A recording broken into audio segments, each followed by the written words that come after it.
Welcome to the Startup Operator podcast. My guest today is Saurabh Saxena, who is a passionate Edtech entrepreneur. Saurabh is the founder and CEO of Uable, which helps children discover and develop their creative potential. He earlier co-founded Vedantu, which is among the most successful Edtech ventures in India and is valued at about $600 million. We have plenty to talk to Saurabh about on innovation in Edtech and so on. So without further ado, welcome Saurabh. Thank you so much for being on the podcast. Hey, thanks a lot, Roshan. Good being here. Looking forward to the chat. Yeah, really looking forward to our chat. So one of the things that I discovered while I was, going through your profile and journey is the fact that, you're a 3-time EdTech founder, right? And I found that pretty unique. So can you take us through your journey in brief? Yeah, Roshan, sure. So I think people generally are used to doing pivots in their business, but for me, the entire education and edtech journey has been a 3 times pivot for myself on what I really wanted to build. But yeah, it has been a super exciting journey building both the previous organizations that I have to scale these organizations to the level that we could. So my journey, Roshan, started way back in 2006 when I came out of college, and I had very clear ideas of what not to do in life. So I definitely didn't want to follow the rat race and do a job while we all landed up in colleges for certain degrees. But I could never demystify our education system really well for my own self. That why did I give IIT JEE? Why did I want to become an engineer? What were the reasons? There were so many questions in my head during the entire journey. Why was I studying math or science in school? What is the purpose of it all? At the end of the day, why education at all? So I thought maybe a sector where I would love to spend my life in would be education. So that was a commitment that happened way back in 2006. But we really didn't know. We were super naive. We didn't know what a startup is, how to build a business. I don't come from a business background. None of us did. All my other co-founders for that venture, none of us came from a business background. So we thought, what would be that easiest way to get into education? And the easiest way was to, whatever we know, can we start sharing it with children? So we started teaching in a very small place called Patiala in Punjab, and that is how my first venture began. The first venture went by the name of Laksh, which was a chain of test prep centers in North India. We started with one city, and we could expand to 4 or 5 other locations over the next 5 or 6 years. So we taught thousands of children ourselves from grade 6 to grade 12 for various competitive exams, board exams, Olympiads, etc., in a classroom setting. So it was less of an edtech, but a standard education organization at that point of time. But within 2 3 years, we scaled it up really well. We were almost 100 teachers teaching 5,000 6,000 learners every year, and we started to see where technology can really play a huge role in scaling whatever we were doing in the organization, be it teacher training, content building, standardizing the entire learning experience across our centers. So that is how the technology part started coming in. But by 2010, while my first organization had done really well business wise, we could clearly see that the future of learning does not belong to these set of four walls and institutions. And tech will play a huge role in connecting teachers, in connecting experts with learners across the world. So that was an insight that came in 5 years. And in 2011, with the same insight and intent, a couple of us moved to Bangalore, and we started Vedantu, which is my second venture, which went on to become one of the most successful edtech companies in India over the next 7 years. So from a test prep institution to a K12 online edtech platform, that is Vedantu, it was an exciting jump. My first company got acquired in 2012. So 2012 to 2014, we were busy with that transition. But when we came out of that deal in 2014, we pivoted Vedantu into the live online tutoring model. So we had built the entire technology in house to deliver lectures online, to manage learning online, etc. We were the first ones in India to build that kind of tech. In 2014, we pivoted into the model and really never looked back. We started with live one-on-one tutoring, where we used to connect one teacher with one learner for doubt sessions, for learning math, science, English, etc. And then we kept on adding more models where one teacher would teach and interact with 40, 50 children. And around 2017, we also added a model where one star teacher could interact with 500, 700 children at the same time, with teaching assistants in place and the entire interactivity built into our system. So that was my journey. Scaled up Vedantu on the supply side, on the product side, also worked on the business side. So while 13 years were spent majorly, Roshan, in the test prep domain, training children, coaching children for various exams. As an educator, then as a parent, I became a father myself in 2014. I started to think about more fundamental questions that surround our education system, and I could clearly see that while we were doing great work with our startup, with the value add that we were doing, but the entire education system, right from school to coaching, is built like a conveyor belt. It's like a factory where we are just putting all children in. They're going through the same subject, same classroom, same curriculum, same competitive exams, same colleges, and not so surprisingly, we are getting very similar looking products out of the system. While we as educators, as parents, we always believe that every child is super unique, and what education system should do is really respect that uniqueness and enable a child to understand herself better, develop real world skills, and figure out what their passion is, so that when they come to an age of choosing a college or picking up a job, they should have that self awareness on what do they want in life. Or else all of us, Rajan, me and you, we have struggled with multiple things before figuring out what we are good at and what we really want to pursue in life. And till the time we do that, we are already 30-35 years old. Half of the life is gone, right? So that was a big insight for me, and that is why the journey from test prep to Uable. So that Right. is my background, and yeah, that is what I'm trying to solve at Uable now. So if I look at your journey, it seems somewhat like a process of backward integration, right? I mean, you started with college prep and then you moved to school prep, and right now, I mean, you're looking at kids and wondering, what is it that where their interest lies and lies, and how you can develop that. Uh, so can you talk a little more about Uable itself in terms of? So I mean, it looks fascinating, right? For someone. Trying to understand it. I mean, you don't have, for starters, you don't have some subjects as such that you're trying to teach, which is science, math, or coding, or whatever else. I mean, you're talking about critical thinking, you're talking about creativity, communication, collaboration. Now, all of these are higher order skills, right? So these are very ambitious things to, be able to coach kids and even adults, I would say, right? So how are you doing this at Uable? Yeah. Super, Roshan. So as you rightly pointed out, Roshan, I mean, it has been a journey of backward integration for me. First, it started with my own journey in a college. Then I started preparing children for the same college examinations, and then I kept on coming down the grade system, and I started to realize where the problem is. And I used to do a lot of research on something called as a skill gap that we all. It's a very research topic that there's a huge skill gap in the kind of people who are required to say run companies, to do projects, to do jobs of the future, and the kind of candidates or people we are getting from colleges today. The skill gap is huge. I mean, there's a famous IBM study that talks about the top skill that will be required in the future for all of us to really thrive and find our fulfillment, and that top skill is creativity. And there's another study which clearly is entirely opposite from NASA, that actually talks about how creativity in children drops from a 98% natural potential to about 12% between the age of 6 to 14. And when I started relating all these data points, and I could clearly see in colleges, children were just clueless on what do they want to do. The amount of divergent thinking, critical thinking, communication, collaboration, the higher order skills were really missing, Roshan. It was quite surprising. We were all running behind jobs that we didn't know why are we picking them, and then we were getting bored to death by doing those jobs for 2-3 years. So I could clearly see there's a problem there. And the problem actually was not with colleges, and the problem was not with the jobs that we were doing. I could clearly link that problem back to our schooling system, which is completely focused on, is still surprisingly focused on information and rote learning, and doesn't focus as much on higher order thinking skills and real world learning, right?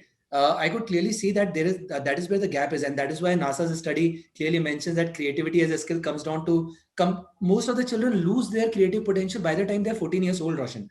And that was a staggering data for me. It was shocking almost, right? And I thought, and if you look at TED talk of Sir now late Sir Ken Robinson as well, Yeah. he talks about how conventional education system kills creativity, and not just creativity. While creativity is the parent skill here, but all other associated skills like critical thinking, communication, collaboration, empathy, and other social emotional skills that together form creative intelligence really are impacted heavily by our conventional education system. So I thought, if I have to really in the next 10-15 years, if I have to solve one big problem with all the resources that I can gather, with the entire experience that I have in EdTech domain, what is that one problem that I like to solve for children and for my own daughter? So my own daughter has been a big inspiration for whatever I'm doing at Uable.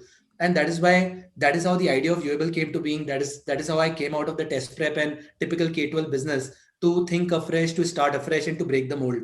So I took a break for 6 months, interacted with various people around the world on how these 21st century skills or the higher order thinking skills are being developed in children across the world in countries like Finland, US, etc. And what are various ways of developing and measuring these skills so that parents can also start seeing tangible outcomes. These skills are abstract skills, Roshan. It's not very easy to develop. While you can still develop them, it's even harder to measure the outcome of these skills. So that is where Uable's product comes into play. And that is why on Uable, you will not see subjects, you will not see teachers. It is all about 4 Ps. We follow a pedagogy that is strongly publicized by MIT's Playful Journey Lab and a famous person called Mitch Resnick, who talks about 4 Ps, that is play, peer, passion, and projects. So we don't talk about subjects, we talk about passions. We don't talk about teachers, we talk about peer learning, right? And uh, we don't talk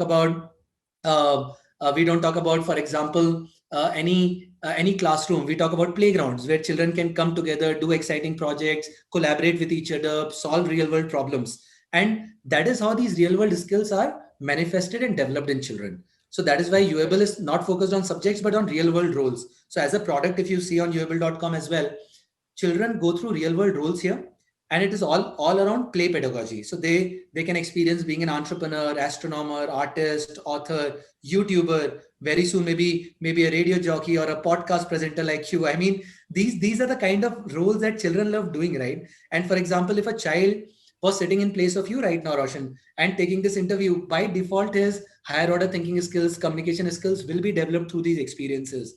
And children are not going through these experiences while they're in schools. So that is why we are based on role play, where children go through these real world roles and do exciting projects that are being designed by our team through live learning environments, where 4 to 6 children come together and do these real world projects and develop skills in a very tangible way, where parents also get to see how these skills are being developed. We have proper assessments in place which keep informing the parents where their children are and how to improve these skills as children go through in their journey. Right. Yeah, fantastic. I mean, so one of the things that everyone agrees is the fact that schools are sort of straitjacketing children, right? I mean, you have everyone, as you mentioned rightly, passing through a conveyor belt of sorts. And a couple of things that come to mind as you were talking about all of the vision of Uable is uh, I'm reading this book called Alchemy by Rory Sutherland, where he talks about literally how the scientific process is post hoc rationalization most times, right? I mean, a lot of the times, some of these ideas that we call science or whatever don't make sense initially, right? Now, whether you go and call it, creativity or some kind of a quirk of nature or whatever it is, some lateral thinking, that is something that is missing because we don't incentivize that in our offices and in our workplaces or whatever, right? So we always incentivize that sort of linear thinking. And the other thing that comes to mind is by this guy called Randy Pausch. He wrote this book called The Last Lecture some time back, where he talks Yeah. about head fakes, right? I mean, when children play, for example, they're not really playing to be the next Virat Kohli or whoever else. Well, that would be amazing, but they're really learning many other things, right? Competitiveness, leadership, how to be graceful in defeat, for example, right? How to play repeated games and so on and so forth. And I certainly feel that inculcating these skills is far more important because uh, the rest of it, I think, it's a sort of a lower order skill. I mean, you can learn these things. In fact, I wonder, what your comments would be on some of the coding schools and stuff like that, which have been in the news, right? I mean, teaching kids as early as like 6 or 7 on some computer syntax and things to that effect. Do you think that's a positive? If not, I mean, what would your opinion be? Sure, Roshan. So I think I'll go in the sequence as you mentioned. So the problem with our own understanding of creative intelligence or creativity and other skills, Roshan, is we feel that people who are creative are God gifted, and all Mm. the ideas that come from their minds, be it the Nobel laureates or the famous scientists or famous CEOs, etc., It's a momentary spark, but it is not. Creativity follows a very natural process of our mind, right? And it does. And play is the best way to really explain how these things happen. When somebody is in a state of flow or a state of play, right? There are famous authors who have written books on state of flow and state of play. And when we read that, we clearly understand that when you are in a state of flow, your mind is following a natural process, and the outcome of that process is creative. You can solve real world problems in the most creative and unique ways. And play builds all these muscles of imagination, curiosity, sense of inquiry, divergent thinking, lateral thinking, right? And that is why play is super important. And play is going out of our education system with every passing day. I mean, literally, we take that word out when a child transits from a play school to a normal school. We take that word out literally, and now your play school days are over. Now you're part of a school, right? Right. So I think I think play has to be a super important part, even in our companies, in our organizations. If all of us are under the pressure of just linear thinking and delivering same outputs every day, there would be no innovation. We know it. Then why not keep our children in the same environment for 10, 15 years of innovating, thinking out of the box, doing exciting projects, etc. And that is how their muscles are built, and that is how the demise of creative intelligence can be stopped, the demise that we were talking about. So I completely agree with the head fix and logi as well. And that is what happens in our conventional education system too. Coming down to your point around coding schools, Rajan, I mean, I feel there is no harm in learning coding. But again, we should not make, while I'm all for early years development, that is the field I work in. But I also feel we should not make coding schools another school where we are expecting a child to do 12 months of coding curriculum and again productizing it so much that it becomes another curriculum to follow, right? Let Coding is an important skill, but if we Mm. give an exciting project to a child, be it designing a game or building an app, there has to be a reason, there has to be a rationale behind why the child is doing that. If you're able to answer that why, there's no problem if an 8-year-old is picking up coding and doing an exciting project that he really cares about. Right? If she cares about that project and uses coding to build that project, she will develop lateral thinking. She will develop her creativity as well. But again, in quest of building business, and that's not easy, that's a challenge that we also face, and I will definitely face in my Uable's journey as well. Then in quest of building business, the idea is we try to productize everything. We keep making curriculum, and everything ends up becoming like a structured conveyor belt, Mm. right? And how do we break that loop? So coding is not the problem, but the way we continue on training, it becomes a training school again. And Right. what I am against is training very young children for a standard output, that this is the kind of game that you have to build. We will give you a 3-month course and everybody will build the same game. Again, it is becoming the same thing. Where is their divergent thinking? Where is their imagination? Where is the unique differentiation for every child? So it's not about coding. Whatever we are teaching them, it could be entrepreneurship, it could be design thinking, it could be astronomy, it could be anything. We have to ensure that the divergent thinking really survives. Okay, really sorry for the interruption. I'm just going to take a minute to talk about something amazing. Clogo helps your remote teams be more productive by helping them close decisions more faster.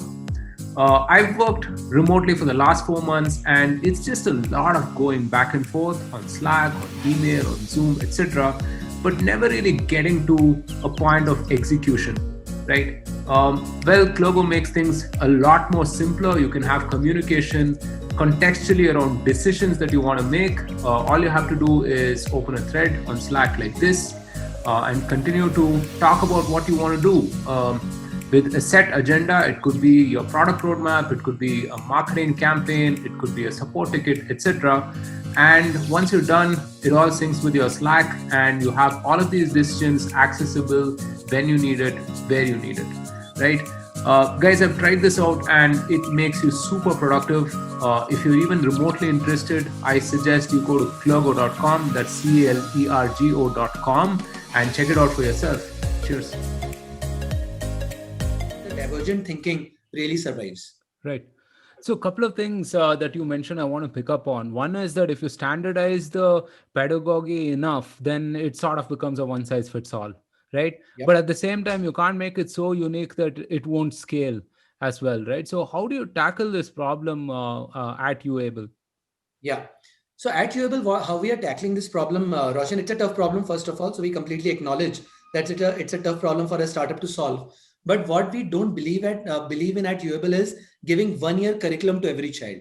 So at Uable, there is no 1 year curriculum or 2 year curriculum for skill development. And we have taken that conscious call. If you come on Uable, there are exciting programs, there are exciting projects that the child can do and can build profile according to what she wants to do next, right? So we have broken down the entire journey into smaller packages where a child can do a 3 month project. Then after the 3 month project, she can pick up something else. For example, after doing a project on entrepreneurship, or say astronomy, if a child is becoming passionate about authoring and if she wants to really experience what the world of authoring or YouTubing looks like, in a year, a child could have done entrepreneurship, YouTubing, authoring, a coding based program. So that is what builds the divergent thinking. So in a year, child would have done 4 or 6 different kind of projects. And then if a child wants to continue on one type of project or one type of track, they always have that freedom to pick up higher level projects in that field, right? So we don't tell parents that you take 1 year curriculum and every child will be going through the same curriculum. So there is element of choice built in, there's element of uniqueness built in. Even the way our learning design team designs these projects, Roshan, these projects are designed in a way that at the end of a 3 month program, if there were 6 children in that program, every one of them could come up with different outputs. So, for example, if these 6 children are going through an entrepreneurship project, imagine a 10 to 12-year-old group playing together and doing an entrepreneurship project. When you look at the output at the end of 3 months, all 6 projects, all 6 business plans that they would have created will look uniquely different, right? So that is how play-based learning needs to be productized. So we have a curriculum, but that curriculum stops at one level before standardizing the output. So we say we will standardize the process, just like design thinking. The design thinking is a great example. So design thinking is also a framework for thinking, prototyping, and coming out with outputs, Roshan. But you and me could go through the same design thinking framework, but both of us could come out with different outputs at the end, right? It's a great example of building divergent thinking in children. So that is how our pedagogy, our programs are designed on. It keeps a good balance of productization and a good balance of divergent thinking and different outputs for every child. Right.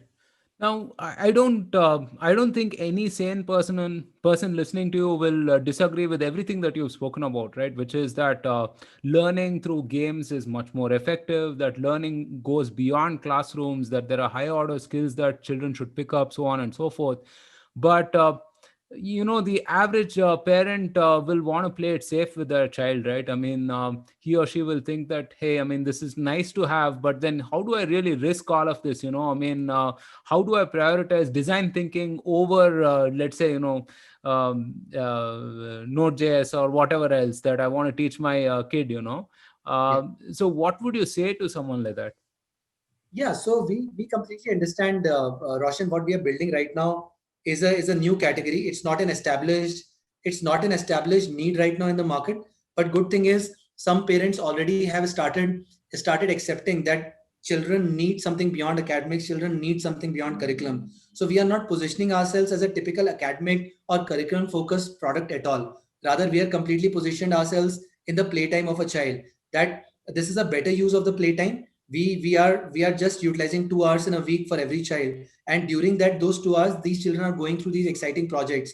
What really flips the equation for us is the kind of engagement that our children show on the product. Children love our product, children love these experiences, and they want to keep coming back to meet their friends, usable friends, to keep doing these projects. And that is where the mindset of the parent also changes. The feedback that we consistently get, Roshan, is out of school tuitions or any other class that my child goes through. It could be an art class, music class.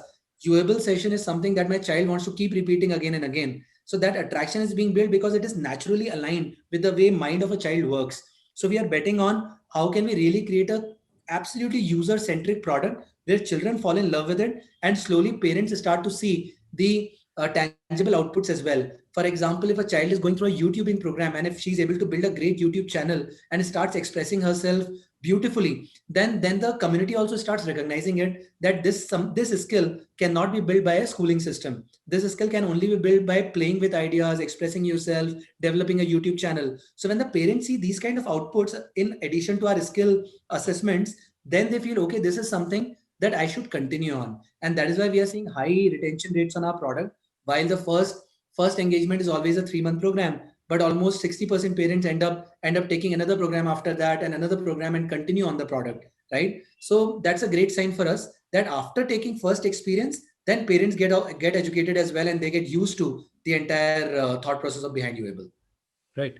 So I think one of the last things that education edtech as such will solve for is credentialism, right? I mean, the moment I think private companies and whatever start accepting, let's say, a Coursera or anything else, it's just going to progressively mean that at some point of time your university degrees will be worth only for government jobs, right? And with the alternate learning that you are sort of prescribing and that you are sort of bringing to the market as such, right? What is your goal with? Hello, are you there? Yes, Roshan, I'm here. Yeah. Okay. Sorry, I didn't see you on screen for a second. Yeah, that's okay. So, yeah. So let me just trace my thought back. Uh, Yeah, about credentialing. Sorry to break your train there. Yeah. No, no, no problem at all. So, with the alternate mode of learning that you're pioneering, right? What is it that you hope your child will achieve? I mean, at the end of it, I mean, is it because it's easy to measure, let's say, test prep, right? I mean, it's a very binary thing. The person either cracks the test or, doesn't, right? Or maybe spends another 3 years trying for it, things to that effect. What is the measurable degree of success with this? What is that thing that you're trying to achieve? Yep. See, Roshan, in a long term, we really want to solve the problem of credentialing as well. As you rightly said, standard universities, colleges will start getting obsolete very, very soon, right? Because even companies and just the kind of gigs that our children will go on to, right? Our children, for example, my daughter after 10-15 years might not even think about a job at all. They will think about becoming a YouTuber, becoming an entrepreneur, becoming an author by themselves, starting their own company. The kind of work that they will do will be very, very different. Or becoming a scientist, applying directly with a scientist. And if they are connecting with a scientist, the scientist would like to see the kind of work she has done over the last various years, and maybe give her an internship directly before even jumping into a college education, right? So I think education in the next 10-15 years is going to get disrupted heavily. The disruption has already started, right? So for we are also launching our category for 13 to 16 year olds, where you will see Uable portfolio, Uable profile becoming even richer with time. When a child becomes 16, 17 year olds, her Uable profile will start talking about the kind of skills a child has, the kind of work that the child has done, and basis that even some colleges, some companies, some people will start hiring these guys directly from a school basis the Uable work, basis the Uable profile. So that's a long term ambition that we have. While the skills that we are building are themselves very, very tangible, and parents love that because these are the kind of skills that schools don't. But it will become super tangible once we start associating the career recommendations, career pathways for children who are 13 to 16 year olds through the work that they are doing on Uable projects and Uable ecosystem. And that work should pave the pathway for them for their future careers, right? So that is the Right. problem that we want to solve in the long term, Right. right? Maybe 5 years from now, 6 years from now. And I definitely see that is the future of education. Education will not be broken down into you do school, you do college, you do a job. It will become more integrated, more free floating in coming years for sure. Right. So one of the things that tech is trying to solve is this problem of institutions, right? I mean, today you have this whole middleman, right? I mean, whether you call that schools or colleges or whoever it is, in between, let's say, kids and learning, right? One of the things that companies such as yours is doing is eliminating that middleman per se, right?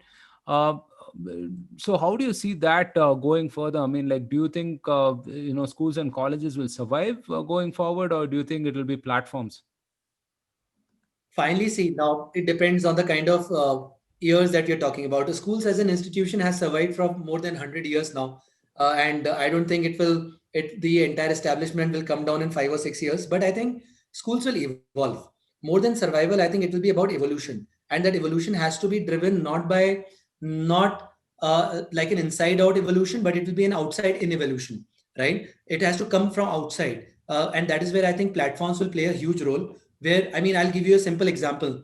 We were having a master workshop with a famous entrepreneur last week with children. So this entrepreneur was throwing real world problems at children, and they were trying to solve these problems and coming up with their own pitches by the end of 1 hour session. And you won't believe the kind of ideas children had. At the end, the entrepreneur who was conducting the session was forced to take out his diary and take note of all these ideas, and he asked for the entire documentation of his ideas so that his team can work on some of these ideas, because children can think about solutions that we can't, Yeah. right? And at the end of the day, we got a request from him, can I offer some internships to these children in my company, right? And this is a sign of the times to come. What will happen? 13-year-olds, 14-year-olds will start solving real world problems, and will start getting internships directly with entrepreneurs, activists, scientists, problem solvers, change makers. And I think that is where these authorities and establishments in between will start coming down.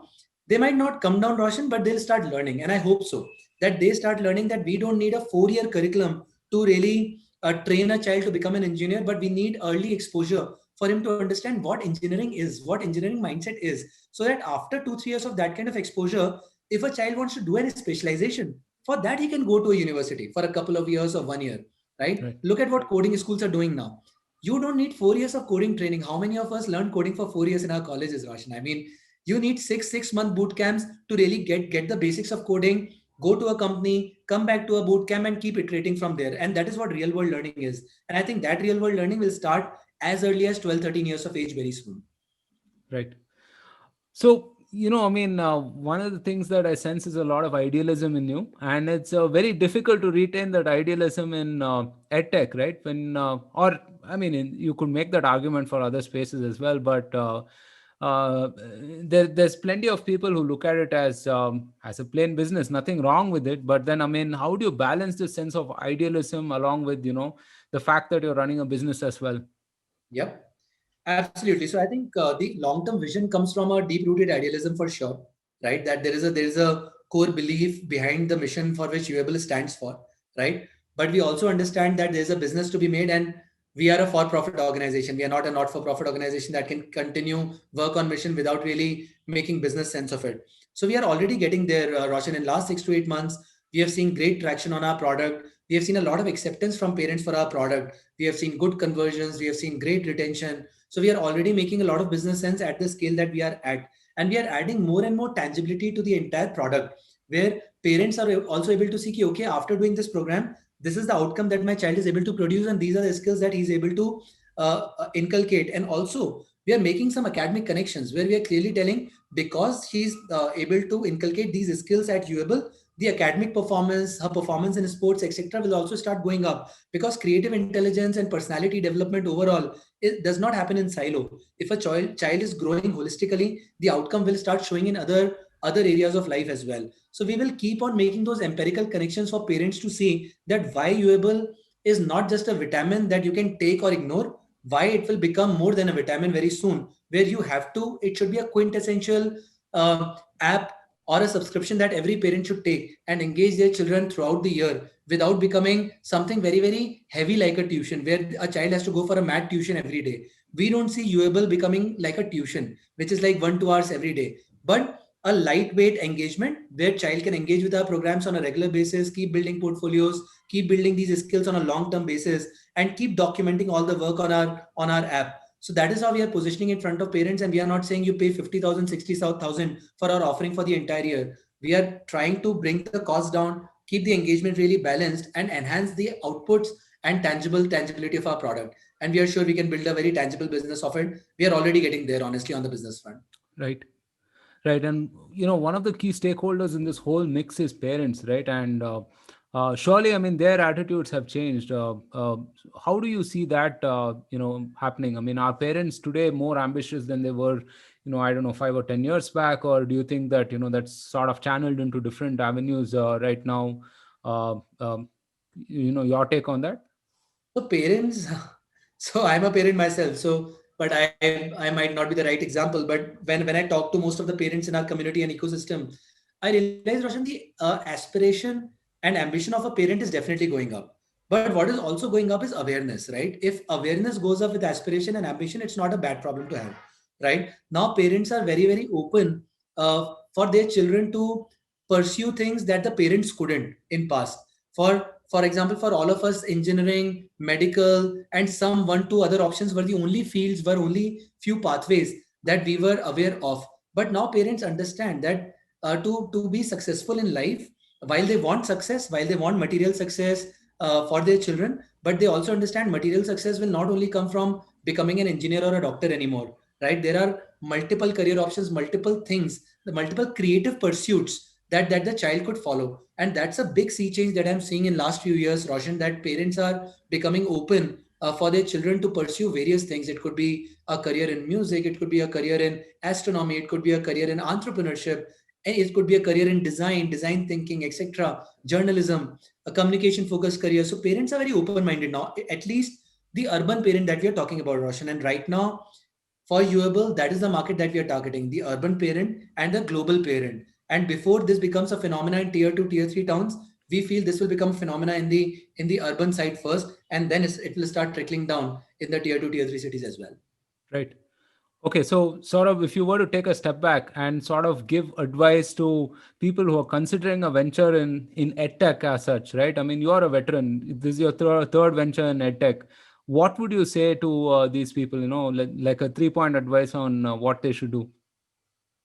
Okay, so I think they should ask the right questions first of all, right? Why are they getting into edtech? So that would be my first point to anybody who is looking to start in edtech. Is it because of the lure of building a great business in the current scenario, the pandemic, the edtech revolution across the world, or is it because they are very passionate about bringing a change? And neither of these has a problem. If you want to build a great business in edtech, this is a great time to do it, right? Keep solving problems, keep building a great business. Test prep is hot, tuition market is hot, extracurricular market is hot. You can build innovative companies in edtech right now. So the process, the three-step process for me always starts with what is the problem you want to solve, how you going to solve it, and what will you need to solve that problem, right? I think if you answer these questions for yourself, you will figure out all the answers. So if you are so I am a little now I am in the category where you can people can call me idealistic or crazy to build what I'm building, but I've built more tangible business in past. Vedantu is a far more tangible business than what Uable is today, and I'm completely aware of it. But today, a youngster starting an edtech business, maybe they should pick up a little more tangible business before starting their jump into edtech. For people like us, we might find backers. I might have those insights to build a business like Uable. It won't be easy for everyone. So answering these three questions: why do you want to build edtech? What do you want to build? And what will you need to build it? I think that's my advice. Right. What are some, unintuitive things that are there in edtech, that people would be totally gobsmacked by? I mean, if they're not familiar with the operating in that domain. We spoke about a few of them before the call started, right? I mean, what are some of these things? I think, see, very, very important in edtech. Edtech is different from various other consumer businesses. And where the main difference lies, because there are various stakeholders in edtech, right? It's an establishment. So an establishment can be a stakeholder, a school or a college, an institution basically. Then parent is a stakeholder. And then the learner is a stakeholder. And that's the pecking order, right? If you look at any other consumer business, D2C businesses, I mean, you're building a fashion brand, you're very clear about who your consumer and customer is. And generally, it's the same person, right? In edtech, there are three entities, right? And what people will be shocked before building an edtech platform or product, and when they enter into the market, is everybody wants to change the world when they're entering education, but they forget about who is the customer, who is the stakeholder, and who's the user before building a product and a business. So that is where the maximum surprise is in a store. So you can build great products for a school, but then you have to understand what the school needs as an organization. You can build a great product for a college, but what the college authorities need? Then don't focus on the learner only. Focus on who's the customer, right? And then focus on the user. So I think that is where the complication of building an edtech business is, and then bringing out immense tangibility for all the stakeholders in a product, right? We can build a great product for children, but if parents don't see value in it, we are never going to Yeah. find customers. We can build a great product for parents, but if children don't find value in it, children will get irritated, and then refunds will start happening because children will lose engagement. So that is the key. The three-pronged stakeholder system is something that is complicated to understand before building a product, Roshan. Right. So again, I'm going to ask you more advice. What are some things that become easier when you're a three-time founder, and what are some things that become sort of difficult? Uh, so see, Roshan, I think what becomes easier, definitely building a great team around yourself. building that trust. So today, the kind of team I've been able to build in Uable, it wasn't that easy when I was building a company way back in 2011, and it was definitely not at all easy when I was building it in 2006, right? Because people know that, okay, I've built two organizations before and two successful ventures before. It's easy to attract better talent and build a team. Then obviously the key question around getting resources, getting the right backers, investors. So for a very different alternative idea like Uable as well, I have been able to attract great investors, and or this wouldn't have been possible if I was starting up anew right now. Right? People just feel ki, okay, if I'm picking up a tougher challenge, I should be able to solve it better because of all the experience that I have. So these two things become easier. What becomes tougher is your own mindset. Honestly, today if I were to build another venture which is super tangible like a tutoring company or math tutoring platform, it would be it's very easy for me. I know the drill there, It would be right? boring, basically. It doesn't excite me. It doesn't excite me at all. I feel if I have to give next 10, 15 years, I should be solving more fundamental issues in our society and build a tangible business around it. So your own mind, your own thinking also becomes a challenge. But that's a great thing, right? You keep challenging yourself to solve tougher problems, and with better resources, better investors, and better team members, can entrepreneurs like me solve more fundamental problems rather than sticking to existing guns is something that I've experienced. Right. So, we're operating in exceptional times, and arguably, COVID has transformed education and learning more than anything else has in the last, I don't know, 10, 20 years, right? What are you optimistic for going forward? What do you think will change, and, what is a good thing going forward? See what COVID has done really well for education edtech ecosystem in general is it has accelerated learnings for the ecosystem. It has accelerated innovation. So we always knew that the future of learning has to be online. Future of learning has to be tech driven.